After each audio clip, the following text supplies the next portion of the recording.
Welcome to Sacrilegious Discourse. For this is what the Sovereign Lord says. Why do you need prophets to tell people who you are and what you want? If you can justify everything that the God of the Bible has done, then you can justify any of your behavior. A lot of this mentality is trickling into what is now mainstream right-wing Christianity. I am capable of empathy greater than this God of the Bible. This is a Bible that they tell kids. This is the good Lord. This is the good book. He is fantasizing about murder, mass murder. Head over to sacrilegiousdiscourse.com right now to find out how to leave us a review or support us on Patreon.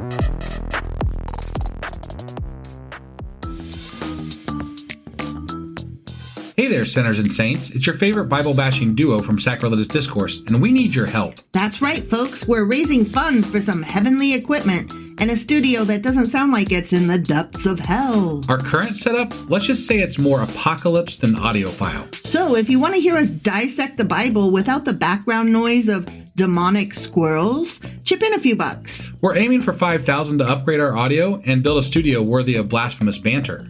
Donate today and help us spread the good word of atheism. You can find a link right on our homepage, sacrilegiousdiscourse.com. Every dollar counts. Even if it's from your collection plate.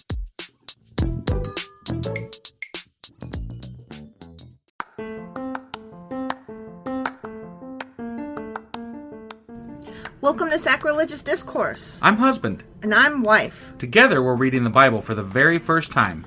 We grew up without religion and wanted to know what all the fuss was about. Well, what have we learned so far? That God is a dick, and apparently some people believe in talking donkeys. We're not trying to pass ourselves off as experts. Nope, we're just reading the Bible for the first time and giving our first take reaction. If you'd like to join us in this venture, you might consider starting at episode 1. Otherwise, jump in wherever you like.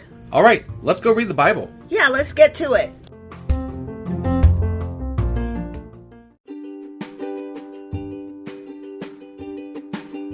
Hey wife, did you know that Anchor is sponsoring our show? Really? Don't we use Anchor to distribute our podcast on Spotify and Apple Podcasts? Yeah, and we are on just about every other platform available as well, thanks to them. Why do we use Anchor as our podcasting service? Well, they make editing and distributing our show a breeze. What if one of our listeners wants to start their own podcast? Then they should head over to anchor.fm or download the app to get started. Awesome! You guys should go do that right now!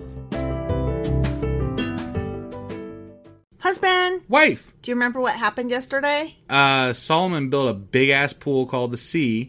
The Sea. And he spent a shit ton of money on bronze and cedar paneling and previously on the gold on the thing. And, like, I mean, dude's, like, spending all the fucking monies. And he built lots of things. Two things, but, like... temples and houses and wagons and axles. That's right, yeah.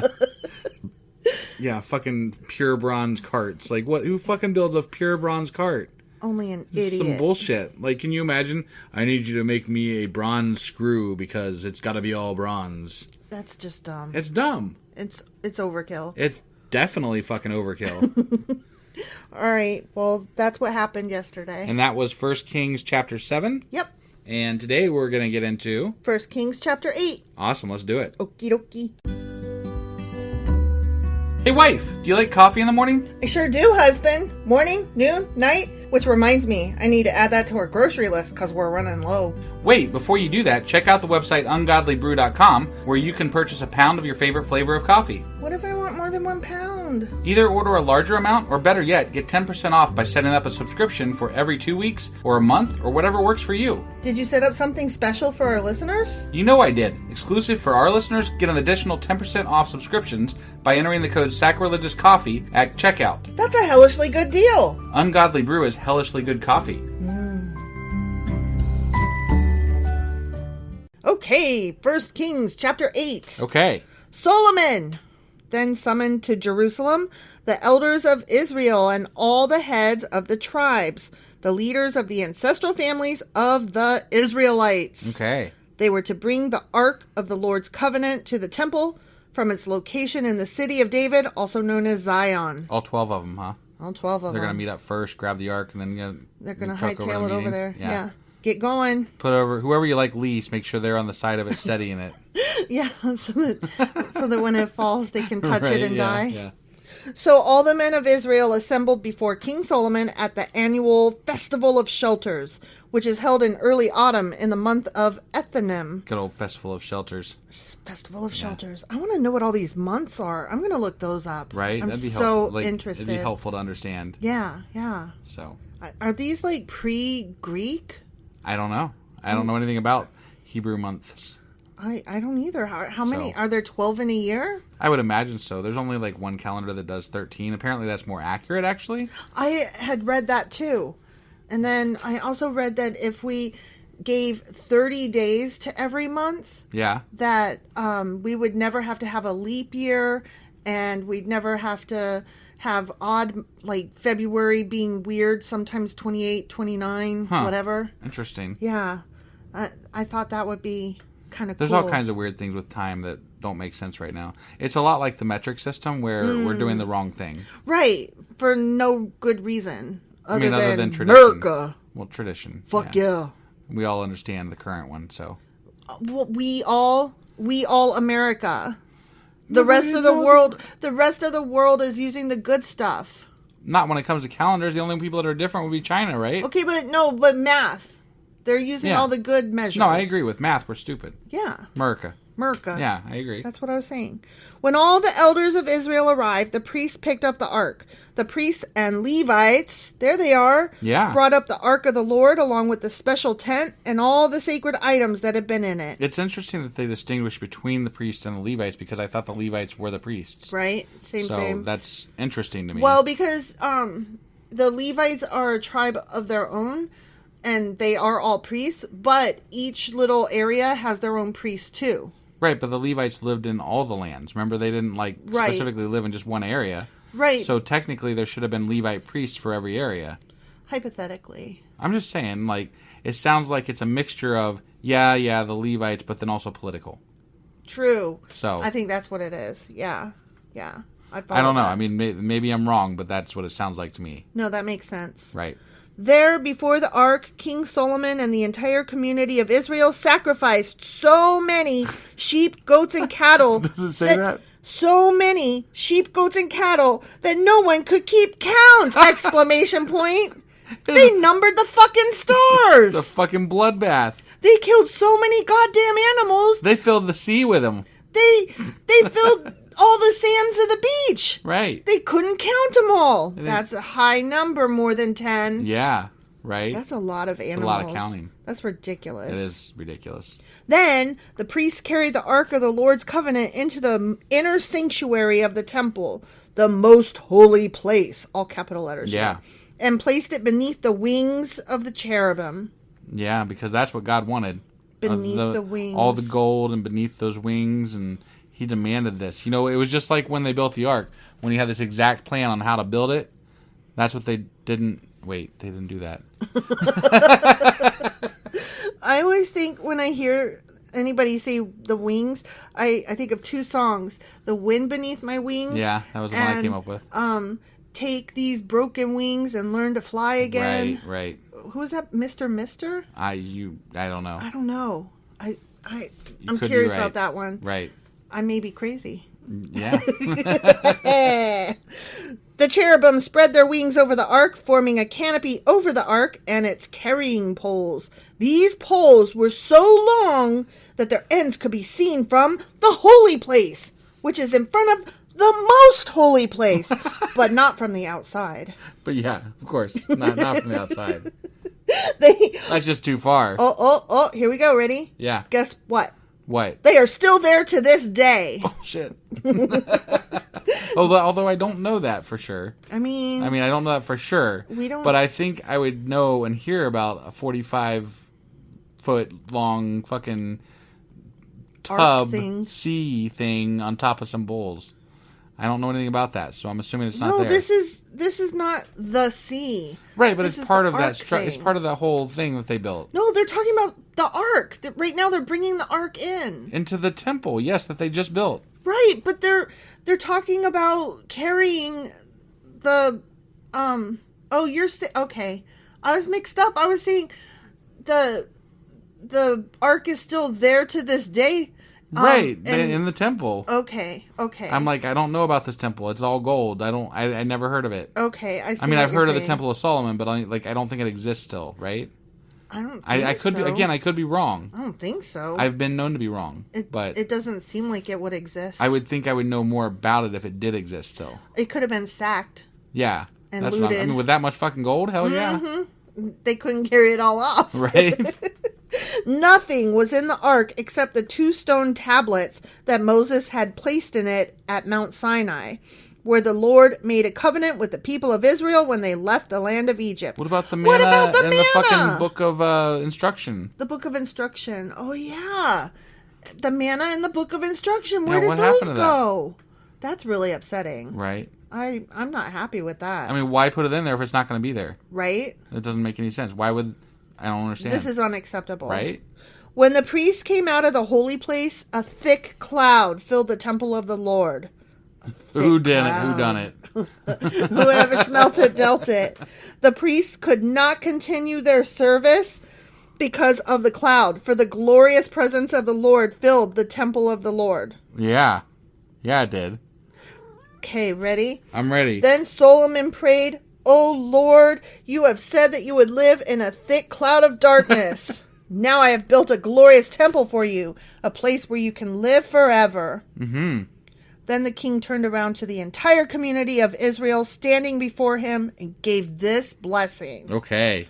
"Praise the Lord, the God of Israel, who has kept the promise he made to my father, David. For he told my father, 'From this day I brought my people out of Egypt.'" Yeah, that place. Out of Egypt. You know, that one place. I started to say Israel, and that was wrong. No, it's not out Sorry. of Israel, yeah. Out of Egypt. I've never chosen a city among any of the tribes of Israel as the place where a temple should be built to honor my name. But I have chosen David to be king over my people, Israel. David? Yeah. Where was Solomon now, though? Then Solomon said, "My father David wanted to build this temple to honor the name of the Lord, the God of Israel. But the Lord told him, 'You wanted to build the temple to honor my name. Your intention is good, but you are not the one to do it. One of your own sons will build the temple to honor me.' Yeah. And now the Lord has fulfilled the promise he made, for I have become king in my father's place. And now I sit on the throne of Israel just as the Lord promised. I have built this temple to honor the name of the Lord, the God of Israel. Yeah. And I have prepared a place there for the ark, which contains the covenant that the Lord made with our ancestors when he brought them out of Egypt." Right. Then Solomon stood before the altar of the Lord in front of the entire community of Israel. The entire community. Right. All yes. of them. Yes. He lifted his hands toward heaven, and he prayed, "O Lord, God of Israel, there is no God like you in all of heaven above or on the earth below. You keep your covenant and show unfailing love I don't know about that. to all who walk before you in wholehearted devotion. Okay. You have kept your promise to your servant David, my father." Yeah. By letting you build a gold place to store the ark. Yeah. Okay. "You made that promise with your own mouth, and with your own hands you have fulfilled it today." Wait, what? What? God has a mouth. I don't know. I'm okay. I'm I'm confused. just gonna I didn't carry think you're on. allowed to even look at God. So how would they know this? Like specifically? I feel like I'm being nitpicky here, but I'm like, I mean, we are, but still. God, that really threw me. Like, you just humanized him right quick. Right. Well, and that's the You gave him physical form, and I don't understand. The reason this is bothering me is because throughout the Bible so far, they've chosen to see him however they want to see him in any given book. Like in this book, we're going to see him this way. In that book, we're going to see him this way. Right. It's whatever they feel like at any given time. Switchy outy. Right. Yeah, not kind of cool. bullshit. It's bothersome. Right. "And now, O Lord, God of Israel, carry out the additional promise you made to your servant David, my father. For you said to him, 'If your descendants guard their behavior and faithfully follow me as you have done, one of them will always sit on the throne of Israel.'" Boy, that's very presumptuous that you're that good that you're going to fulfill that promise for him. So... Now, O God of Israel, fulfill this promise to your servant David, my father. But will God really live on earth? Why, even the highest heavens cannot contain you. How much less this temple I have built? Nevertheless, listen to my prayer and my plea, O Lord my God. Hear the cry and the prayer that your servant is making to you today. Oh, this is boring. I want a story, not a long prayer chapter that's nothing but a big long prayer. No, I know. Okay, here we go. May you watch over this temple night and day, this place where you have said, my name will be there. May you always hear the prayers I make toward this place. May you hear the humble and earnest requests from me and your people Israel when we pray toward this place. Yes, hear us from heaven where you live, and when you hear, forgive. If someone wrongs another person and is required to take an oath of innocence in front of your altar in this temple, then hear from heaven and judge between your servants, the accuser and the accused. Punish the guilty as they deserve. Well, I thought he just said forgive. Well, if they... But no, we're going to punish. Yeah, punish. Okay. Punish. I was just checking. You can't forgive and punish. I guess after you punish, you can forgive?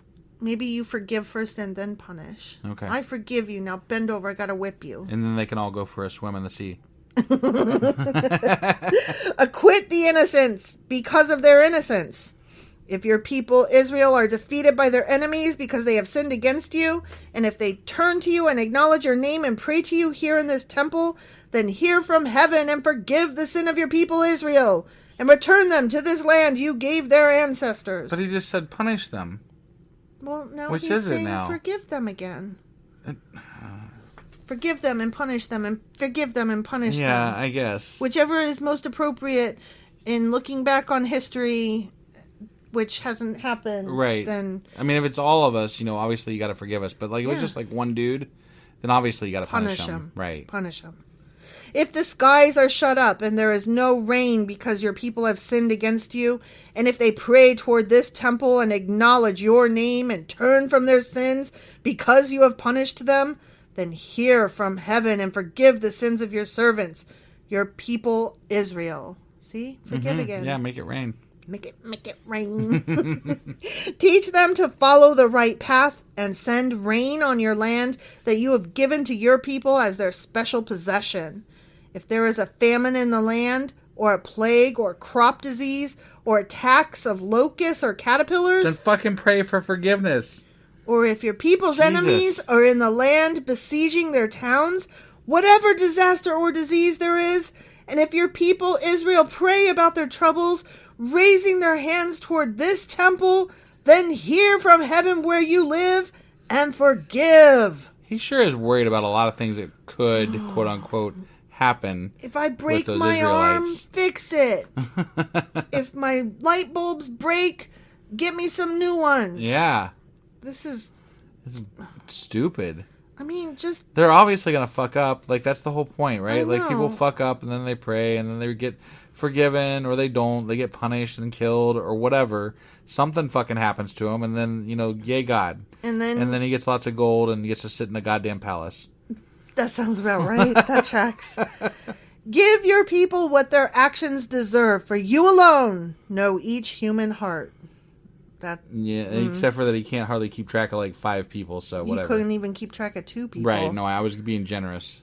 Then they will fear you as long as they live in the land you gave to our ancestors. Fear you. Mm-hmm. Not like revere you and love you. Right. But fear you. Yeah.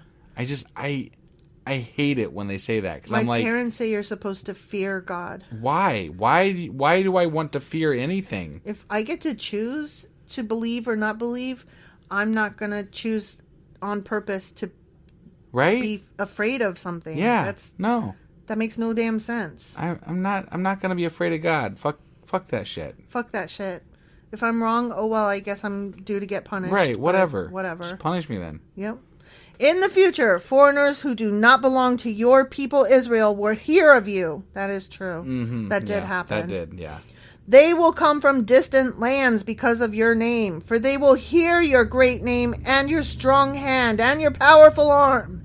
And when they pray toward this temple, then hear from heaven where you live and grant what they ask of you. Mm-hmm. In this way, all the people of the earth will come to know and fear you, just as your own people Israel do. This is kind of like acknowledging the fact that it's going to spread, right? Mm-hmm. So, like, this is the first time I really heard them acknowledge that, yes, there can be other people that worship God outside of the Israelites. And it's not just his chosen people, but there's going to be more people that worship him and love him and whatever. Fear him. Fear him. So, yeah. Fear. But that's the first time I've really heard it. Like, it's going to be more than just us. Yeah. There's going to be others. Yeah. They too will know that this temple I have built honors your name. If your people go out where you send them to fight their enemies, and if they pray to the Lord by turning toward this city you have chosen, and toward this temple I have built to honor your name, then hear their prayers from heaven and uphold their cause.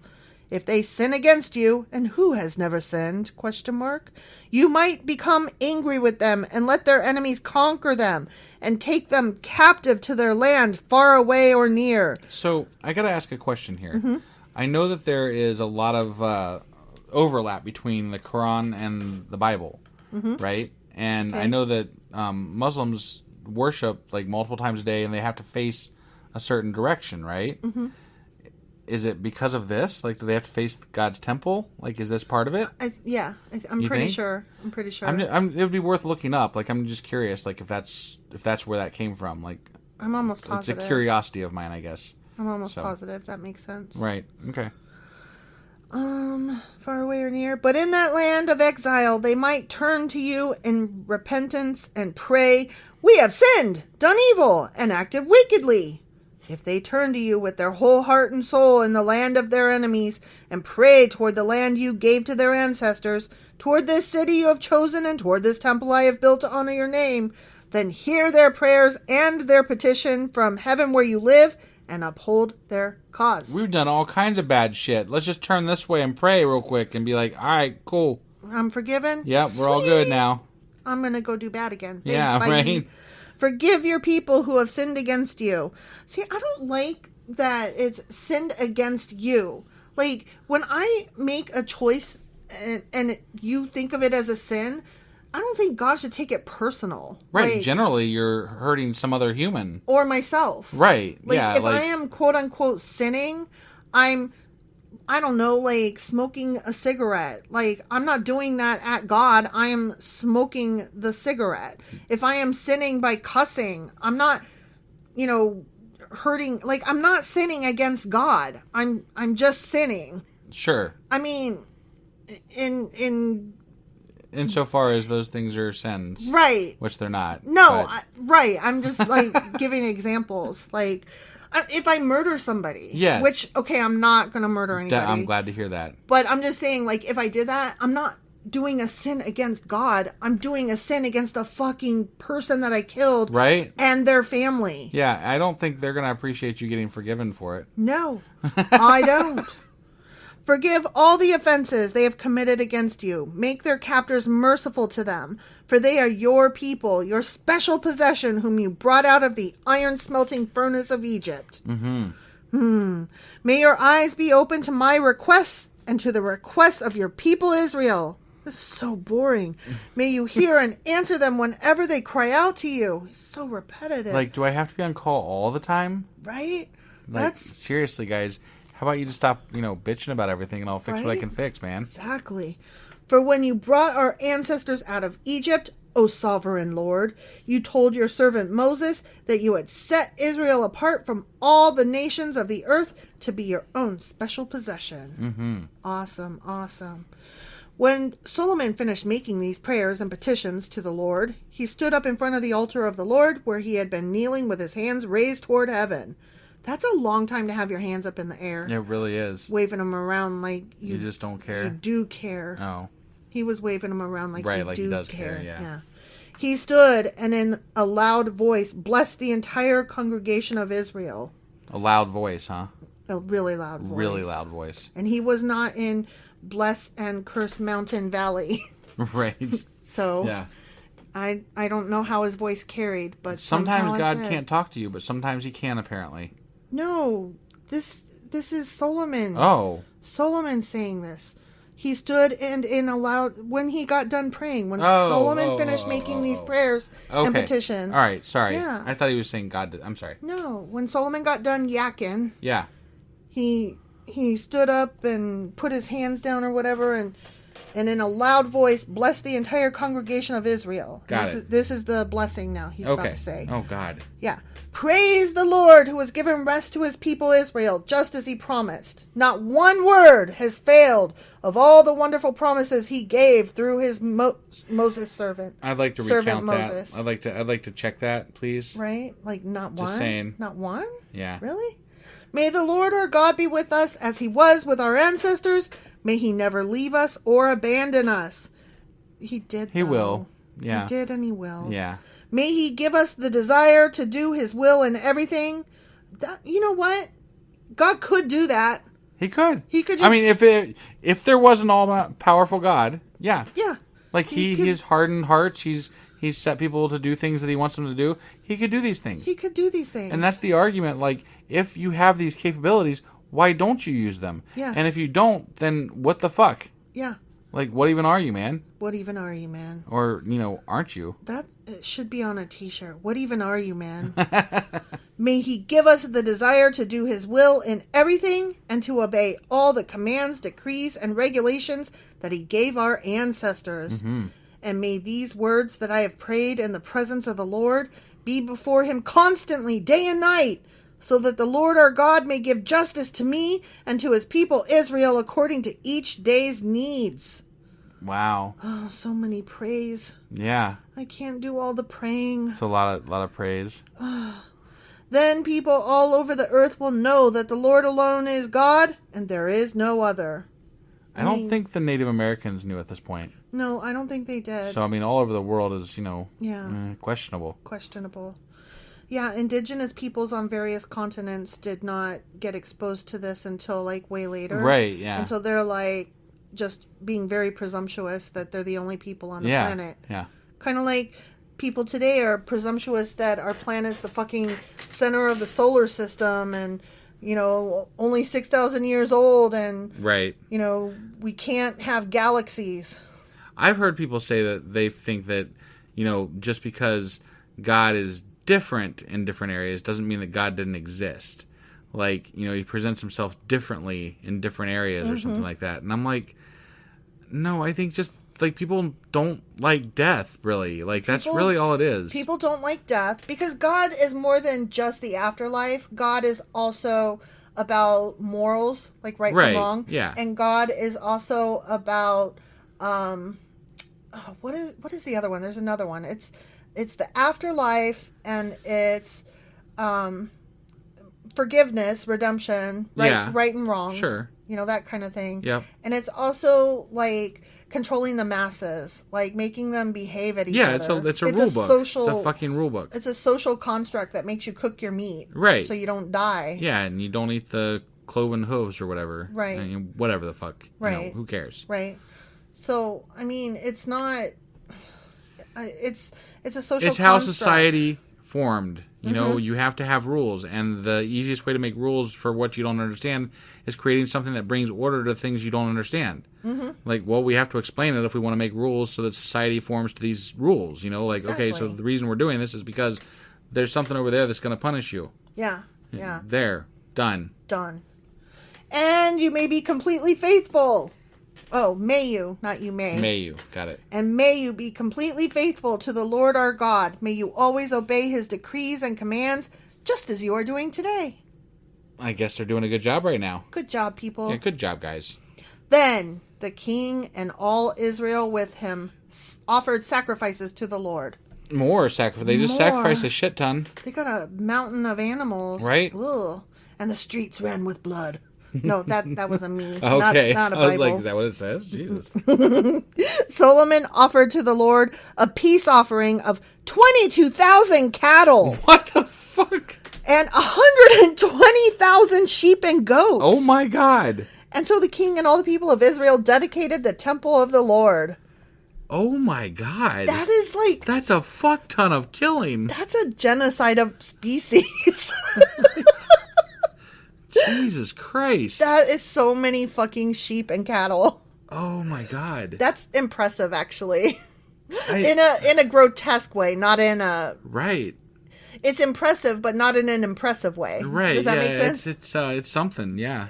That same day, the king consecrated the central area of the courtyard in front of the Lord's temple. He offered burnt offerings, grain offerings, and the fat of peace offerings there, because the bronze altar in the Lord's presence was too small to hold all the burnt offerings, grain offerings, and the fat of the peace offerings. Yeah, I bet. I mean, that was a lot of fucking offerings. This is ridiculous. Then Solomon and all Israel celebrated the Festival of Shelters in the presence of the Lord our God. Well, that's wonderful for them. A large congregation had gathered from as far away as Lebo Hamath in the north and the brook of Egypt in the south. The celebration went on for 14 days in all. Yeah, 7 they had to days. eat that fucking meat up, man. Jesus. 7 days for the dedication of the altar and 7 days for the Festival of Shelters. After the festival was over, Solomon sent the people home. They blessed the king and went to their homes joyful and glad because the Lord had been good to his servant David and to his people Israel. The end. They were happy just because they got a lot of shit to eat. You fucking kidding me? Do you think they had leftovers? I mean, Jesus, that was a lot of fucking slaughtering. Do you think they had doggy bags? No. They took back home with them? They probably wheeled them out in the bronze carts. Oh my gosh. That's silly. All right, well, that was 1 Kings chapter 8. Sure as fuck was. And tomorrow we will be getting into 1 Kings chapter 9. All right, we'll see you guys then. Bye.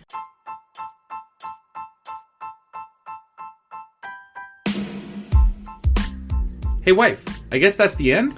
But husband, that's just sad. It doesn't have to be. We are on lots of social media platforms like Twitter. Our handle there is sacrilegious_D. For D's nuts. Oh my God. Stop doing that. Anyway, we're also on Facebook, Instagram, and Pinterest. There's a link to all of our social media sites at our website. Ooh, we have a website? Yeah, it's sacrilegiousdiscourse.com, where you can also find a link to our merch shop.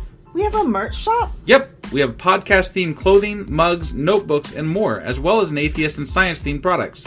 Wow, our fans should really go check that out right now. Definitely. They can get in touch with us by sending an email to sacrilegiousdiscourse@gmail.com. But before they do that, we could really use some help. Oh yeah? With what?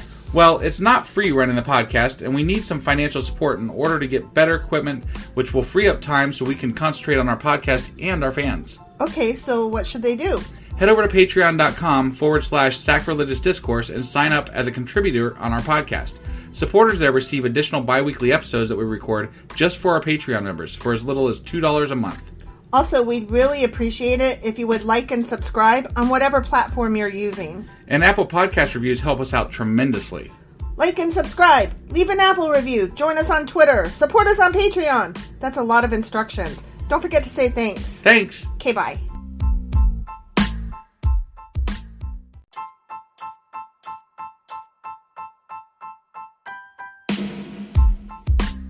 Hey, wife, I guess that's the end?